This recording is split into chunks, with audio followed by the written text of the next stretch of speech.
Olá pessoal, hoje a gente está aqui com um convidado super especial, a gente está aqui com o Lucas Mello, ele que é professor na Faculdade Teológica, atua ali junto com a coordenação do grupo de pós e também de EAD, ele que é mestre em Ciências da Religião e tem como área de especialização o Antigo Testamento.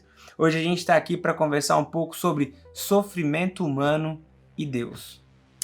Oi pessoal, para mim é uma alegria, um prazer estar aqui com vocês, Pastor Emanuel, obrigado pelo convite e espero poder contribuir um pouquinho com esse tema que é tão próximo das nossas vidas, né?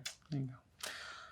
Lucas, quando a gente pensa sobre sofrimento humano e a gente contrapõe isso à realidade de um Deus que é todo poderoso e ao mesmo tempo se revela para nós como um Deus que é todo amor, a primeira pergunta que vem na nossa mente é justo o justo sofrer? Quando a gente tem essa pergunta na nossa mente, algo que grita para nós é onde Deus está quando nós estamos sofrendo. O livro de Jó, acredito que seja o livro bíblico que mais trabalha com o tema do sofrimento. Ele fala um pouquinho dessa relação entre Deus, o sofrimento do justo, que no livro é representado por Jó, né? E como é que acontece essa dimensão. Então, de forma sintética, o livro nos mostra um Deus soberano, um Deus que, a rigor, não se dá ao trabalho de responder ao ser humano o do porquê do seu sofrimento, porque reconhece nesse ser humano um ser limitado que somos, um ser pequeno que somos, e ao mesmo tempo mostra a esse ser humano a sua soberania, né? Mostra ao ser humano o seu controle sobre todas as coisas, o seu controle sobre a criação, o seu controle sobre o caos. Então essa realidade do sofrimento humano que para nós parece tão caótica, desorganizada, bagunçada, o livro afirma um Deus que sabe do que está acontecendo, ainda que não se sinta obrigado, e de fato não é, a responder ao ser humano sobre o porquê do seu sofrimento.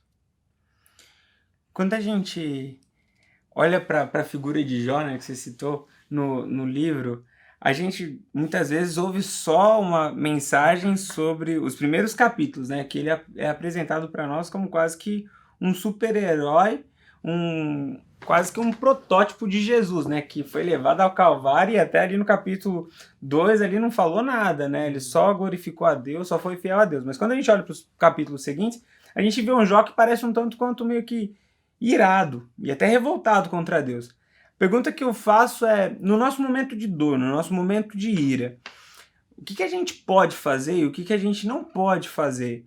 Porque a gente olha para os amigos de Jó, eles representam muito a nossa religiosidade, né? Que tenta colocar mordaça na nossa boca quando a gente está sofrendo. Não pode falar isso, não pode fazer isso.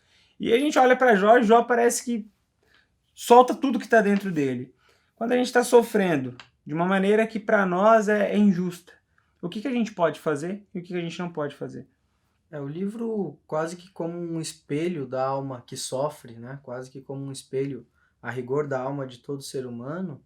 Ele mostra um Deus que ouve essa nossa fala, esse nosso lamento, e compreende esse nosso lamento, né? Acho que não apenas o livro de Jó, mas alguns salmos, nós vemos sempre essa figura humana do salmista ou do Jó derramando seu coração diante de Deus, de fato às vezes com algumas expressões bastante duras para Deus, né? No livro de Jó, em alguns momentos Jó diz que se sente como alvo de Deus, né? Como se Deus tivesse colocado um alvo nele, mas ainda assim são expressões de um ser humano que sofre. No final do livro de Jó, Deus diz a Jó e aos amigos de Jó que os amigos de Jó não falaram coisas justas sobre Deus como o próprio Jó. Então isso nos faz refletir que Deus é bastante compreensivo com as nossas expressões de sofrimento, com as nossas expressões de dor, né?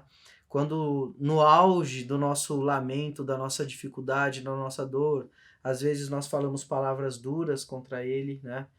Às vezes querendo pôr Deus contra a parede.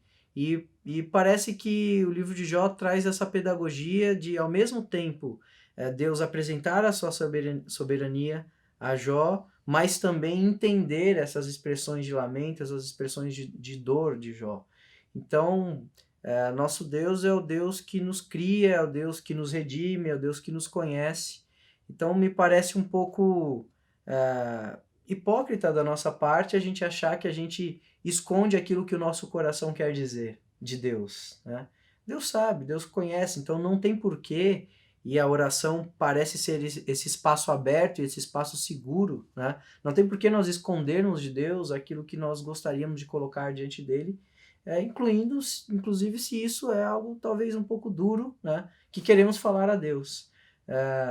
A oração é esse espaço em que isso acontece, em que Deus nos ouve, em que o Espírito traduz, né? E que nós podemos então nos expressar para ouvirmos, então, sentirmos o consolo, a presença de Deus diante dos nossos sofrimentos. Saindo agora um pouco do aspecto daquele que sofre e indo para a perspectiva daquele que ajuda o que está sofrendo. Como nós, como Igreja de Cristo, devemos nos portar frente ao sofrimento humano? Qual tem de ser a nossa reação e como você avalia isso hoje nos nossos dias? O que o texto bíblico exige de nós, o livro de Jó um pouco, mas enfim, os evangelhos também falam disso, a Bíblia como um todo fala disso, é que nós precisamos ser humanos diante do sofrimento. Nós precisamos ser compassivos, misericordiosos. O que acontece muitas vezes é que nós nos colocamos num lugar, numa posição, em que, ao invés de sermos compassivos, misericordiosos, chorar com os que choram, abraçar aquele que sofre, nós criamos lógicas e discursos para responder ou para explicar o sofrimento. Então, nós nos colocamos num lugar meio que ascético, em que o sofrimento do outro não nos atinge e que dali nós então respondemos ou falamos, discursamos sobre o sofrimento do outro. Então a Bíblia nos fala de uma postura muito mais de estar ao lado, chorar com quem chora, se compadecer, ter misericórdia, do que nos colocarmos nesse lugar de oferecer respostas, por vezes respostas religiosas e simplistas e hipócritas, né? Diante do sofrimento do outro. Então, se pudéssemos assim sintetizar, a principal função nossa diante do sofrimento é sofrer junto, né? Foi isso, de certa forma, foi esse o movimento de Deus em Cristo Jesus, né? Desceu, se encarnou, viu essa realidade de sofrimento para poder nos redimir, né? Então, é esse movimento de padecer com, né? De ter o coração ali junto com a pessoa, acompanhando, consolando, confortando, ao invés desse lugar isento de juízo e de explicações baratas sobre o sofrimento do outro. Legal. Lucas, obrigado. Obrigado pelas suas palavras aí, reflexões. E vocês que nos acompanham, a gente também quer agradecer você que tem acompanhado os nossos vídeos.